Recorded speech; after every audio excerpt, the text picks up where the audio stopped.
ನಮಸ್ಕಾರ ಎಲ್ಲರಿಗೂ welcome back to ಅಮ್ಸಸ್ ಕಿಚನ್ ಚಾನಲ್. ಯಾರೆಲ್ಲ ನಮ್ಮ ಚಾನಲ್ನ ಫಸ್ಟ್ ಟೈಮ್ ನೋಡ್ತಾ ಇದ್ದೀರಾ ಅವ್ರು ದಯವಿಟ್ಟು ಈ ವಿಡಿಯೋನ ಕೊನೆ ತನಕ ನೋಡಿ. ನಿಮಗೂ ಕೂಡ ಈ ರೆಸಿಪಿ ಇಷ್ಟ ಆಗಿದ್ರೆ ನೀವು ಕೂಡ ಮನೆಯಲ್ಲಿ ಟ್ರೈ ಮಾಡಿ ಈ ರೆಸಿಪಿ ಹೇಗೆ ಬಂದಿದೆ ಅಂತ ಕಮೆಂಟ್ ಮೂಲಕ ತಿಳಿಸಿ. ಇವತ್ತಿನ ಡಿಶ್ಶು ನಾನು ಬೆಂಡೆಕಾಯಿ ಗೊಜ್ಜು ಹೇಗೆ ಮಾಡೋದು ಅಂತ ತೋರಿಸ್ಕೊಡ್ತೀನಿ. ಒಂದು ಡಿಫ್ರೆಂಟ್ ಸ್ಟೈಲಲ್ಲಿ, ಅದು ಮೊಸರನ್ನ ಯೂಸ್ ಮಾಡಿಕೊಂಡು ನಾನು ಬೆಂಡೆಕಾಯಿ ಗೊಜ್ಜು ಹೇಗೆ ಮಾಡೋದು ಅಂತ ತೋರಿಸ್ಕೊಡ್ತೀನಿ. ಬೆಂಡೆಕಾಯಿ ಗೊಜ್ಜು ನೀವು ಚಪಾತಿಗೆ, ರೋಟಿಗೆ ಅಥವಾ ಬಿಸಿ ಅನ್ನಕ್ಕೆ ತುಂಬಾ ಚೆನ್ನಾಗಿರುತ್ತೆ. ಟ್ರೈ ಮಾಡಿ ನೋಡಿ. ಬನ್ನಿ ಈಗ ಬೆಂಡೆಕಾಯಿ ಗೊಜ್ಜು ಹೇಗೆ ಮಾಡೋದು ಅಂತ ತೋರಿಸ್ಕೊಡ್ತೀನಿ. ನೋಡಿ, ಮೊದಲಿಗೆ ನಾನು ಬೆಂಡೆಕಾಯಿ ತೊಗೊಂಡಿದ್ದೀನಿ. ಒಂದು ಮಿಕ್ಸಿಂಗ್ ಬೌಲ್ಗೆ ನಾನು ಈ ರೀತಿ ಬೆಂಡೆಕಾಯಿನ ಕಟ್ ಮಾಡಿ ಹಾಕ್ಕೊಂಡಿದ್ದೀನಿ. ಈಗ ಇದಕ್ಕೆ ಉಪ್ಪು ಹಾಕೋತಾ ಇದ್ದೀನಿ.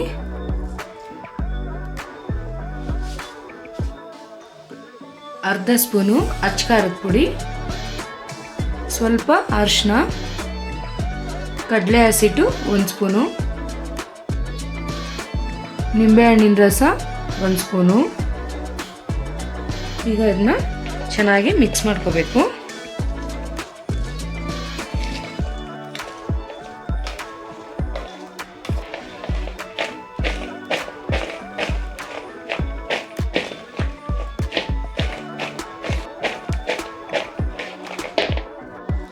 ನೋಡಿ, ಇದನ್ನ ಈ ರೀತಿ ಚೆನ್ನಾಗಿ ಮಿಕ್ಸ್ ಮಾಡಿ ಇಟ್ಕೋಬೇಕು.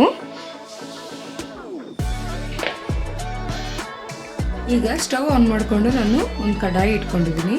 ಈಗ ಇದಕ್ಕೆ 1-2 ಸ್ಪೂನ್ ಆಗುವಷ್ಟು ಎಣ್ಣೆನ ಹಾಕೋತೀನಿ.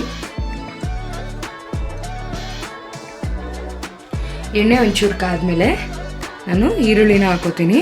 ನೋಡಿ, ಈರುಳ್ಳಿನ ಈ ರೀತಿ ಕ್ಯೂಬ್ಸಾಗಿ ಕಟ್ ಮಾಡಿಕೊಂಡು ಇಟ್ಕೊಂಡಿರೋದು 1 ಕಪ್ ಆಗುವಷ್ಟು.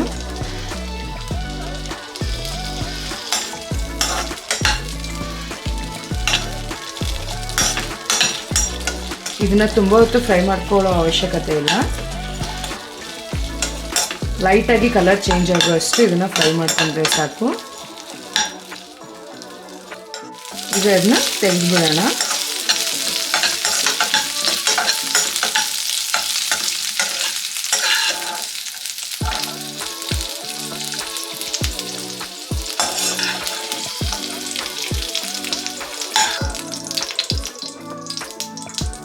ನೋಡಿ, ಈ ರೀತಿ ಫ್ರೈ ಮಾಡಿಕೊಂಡು ಇದನ್ನ ಸೈಡಲ್ಲಿ ಇಟ್ಕೋತೀನಿ. ನೋಡಿ, ಈಗ ಇದೇ ಕಡಾಯಿಗೆ ನಾವೇನು ಆಲ್ರೆಡಿ ಮಿಕ್ಸ್ ಮಾಡಿ ಇಟ್ಕೊಂಡಿದ್ರಲ್ಲ ಬೆಂಡೆಕಾಯಿನ, ಸೊ ಈಗ ಇದನ್ನ ಹಾಕೋತಾ ಇದ್ದೀನಿ ಬೆಂಡೆಕಾಯಿ ಫ್ರೈ ಮಾಡ್ಕೊಳ್ಳೋದಕ್ಕೆ.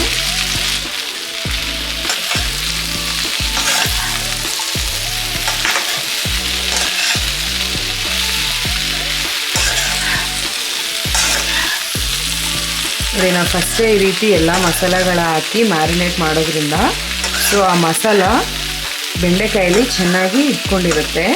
ಮತ್ತು ಇವಾಗ ನಾವು ಎಣ್ಣೆಯಲ್ಲಿ ಫ್ರೈ ಮಾಡೋದ್ರಿಂದ ಇನ್ನೂ ಅದು ಚೆನ್ನಾಗಿ ಟೇಸ್ಟ್ ಕೊಡುತ್ತೆ.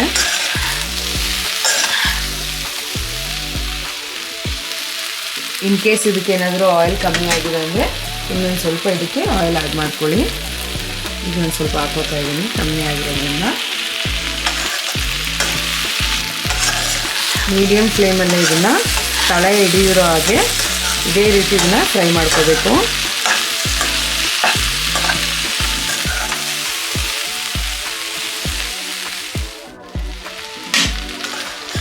ನೋಡಿ, ಒಂದು 5 ನಿಮಿಷ ಆಗಿದೆ. ಈಗ ನೋಡಿ, ಇದು ಕಂಪ್ಲೀಟಾಗಿ ಎಣ್ಣೆನಲ್ಲೇ ಫ್ರೈ ಆಗಿದೆ. ಈಗ ಇದನ್ನು ರಿಮೂವ್ ಮಾಡ್ಕೊಳ್ಳೋಣ.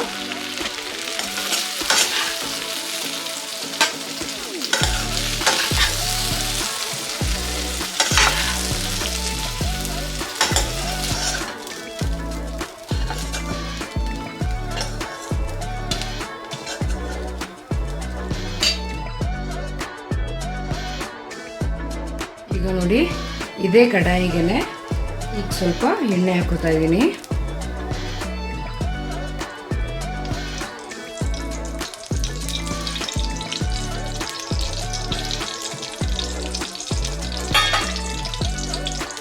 ನೋಡಿ, ಎಣ್ಣೆ ಕಾದಿದೆ. ಈಗ ಇದಕ್ಕೆ ಅರ್ಧ ಸ್ಪೂನಷ್ಟು ಜೀರಿಗೆ ಹಾಕೋತೀನಿ.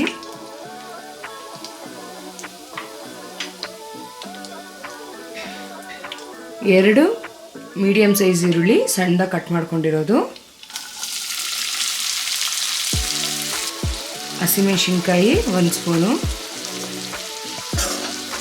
ಇದನ್ನು ಫ್ರೈ ಮಾಡ್ಕೊಳ್ಳೋಣ.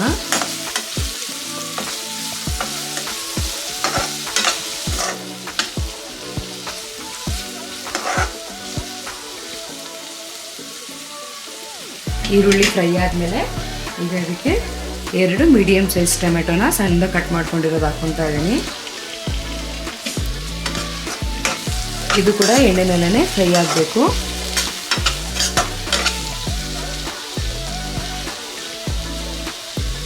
ಈಗ ಇದಕ್ಕೆ ರುಚಿಗೆ ತಕ್ಕಷ್ಟು ಉಪ್ಪು ಹಾಕೊಳ್ಳೋಣ.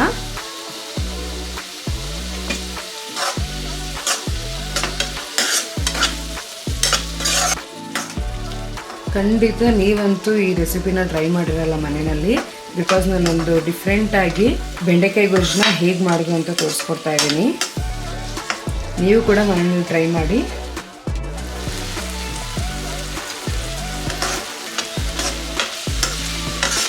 ನೋಡಿ, ಈ ರೀತಿ ಟೊಮೆಟೊ ಫ್ರೈ ಆದಮೇಲೆ ಈಗ ಇದಕ್ಕೆ 1 ಸ್ಪೂನಷ್ಟು ಶುಂಠಿ ಬೆಳ್ಳುಳ್ಳಿ ಪೇಸ್ಟ್ ಹಾಕೊಳ್ಳೋಣ. ಶುಂಠಿ ಬೆಳ್ಳುಳ್ಳಿ ಪೇಸ್ಟು, ಶುಂಠಿ ಬೆಳ್ಳುಳ್ಳಿ ಪೇಸ್ಟ್ ಕೂಡ ಹಸಿ ವಾಸನೆ ಹೋಗೋ ತನಕ ಇದನ್ನು ಫ್ರೈ ಮಾಡ್ಕೊಳ್ಳೋಣ ಒಂದು 30 ಸೆಕೆಂಡಷ್ಟು.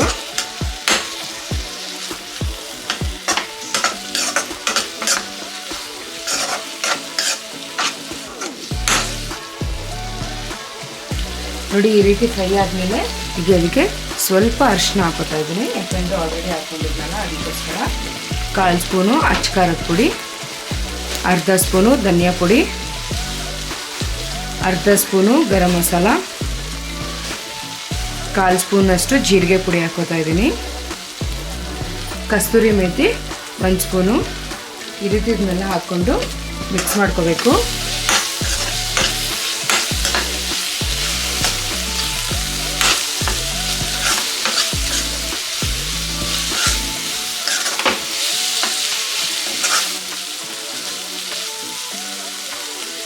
ಈಗ ಇದಕ್ಕೆ ಈ ಕಪ್ನಷ್ಟು ಗಟ್ಟಿ ಮೊಸರನ್ನ ಹಾಕೋತಾ ಇದ್ದೀನಿ.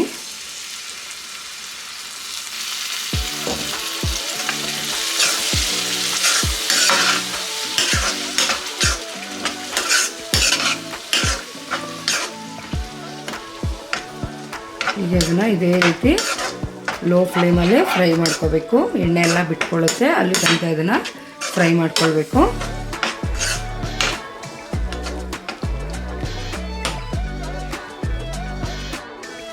ನೋಡಿ, ಈ ರೀತಿ ಎಣ್ಣೆ ಬಿಟ್ಕೊಂಡ್ಮೇಲೆ ನಾವೇನು ಆಲ್ರೆಡಿ ಫ್ರೈ ಮಾಡಿ ಇಟ್ಟಿದ್ರಲ್ಲ ಬೆಂಡೆಕಾಯಿನ, ಈಗ ಇದನ್ನು ಹಾಕೋತಾ ಇದ್ದೀನಿ.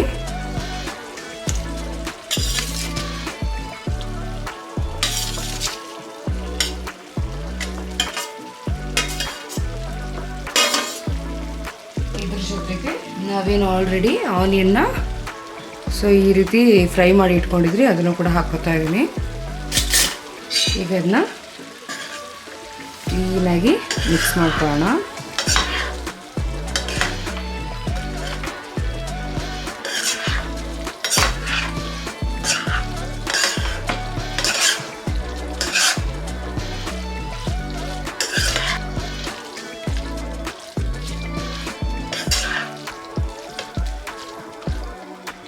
ಈ ರೀತಿ ಚೆನ್ನಾಗಿ ಮಿಕ್ಸ್ ಮಾಡಿಕೊಂಡು 1-2 ನಿಮಿಷ ಇದನ್ನು ಕುದಿಯೋದಕ್ಕೆ ಬಿಡಬೇಕು.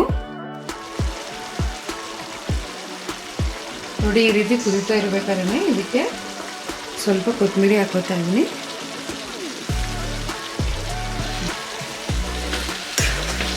ನೋಡಿ, ಇದು ಈ ರೀತಿ ಬೇಯ್ತಾ ಇರಬೇಕಾದ್ರೆ ಈ ರೀತಿ ಚೆನ್ನಾಗಿ ಮಿಕ್ಸ್ ಮಾಡ್ಕೋಬೇಕು.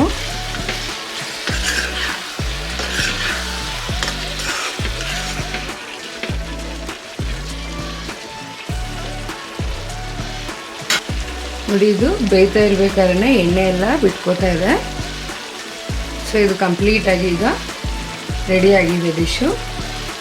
ಈಗ ಇದು ಗ್ಯಾಸ್ ಆಫ್ ಮಾಡಿಕೊಂಡು ಇದನ್ನು ಸರ್ವ್ ಮಾಡ್ಕೊಳ್ಳೋಣ. ನೋಡಿದ್ರಲ್ಲ, ಎಷ್ಟು ಡಿಫ್ರೆಂಟಾಗಿ ಮತ್ತು ಸ್ಪೆಷಲಾಗಿ ನಾನು ಬೆಂಡೆಕಾಯಿ ಗೊಜ್ಜು ಹೇಗೆ ಮಾಡೋದು ಅಂತ ತೋರಿಸ್ಕೊಟ್ಟಿದ್ದೀನಿ. ನಿಮ್ಗೇನಾದರೂ ಈ ರೆಸಿಪಿ ಇಷ್ಟ ಆಗಿದರೆ ನಿಮ್ಮ ಫ್ಯಾಮಿಲಿ ಫ್ರೆಂಡ್ಸ್ಗೆ ಶೇರ್ ಮಾಡಿ, ಲೈಕ್ ಮಾಡಿ, ಸಬ್ಸ್ಕ್ರೈಬ್ ಮಾಡಿ.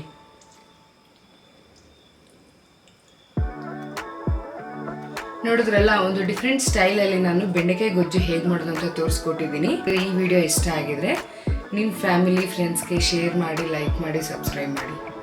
ಈ ವಿಡಿಯೋ ನೋಡೋದಕ್ಕಾಗಿ ಧನ್ಯವಾದಗಳು.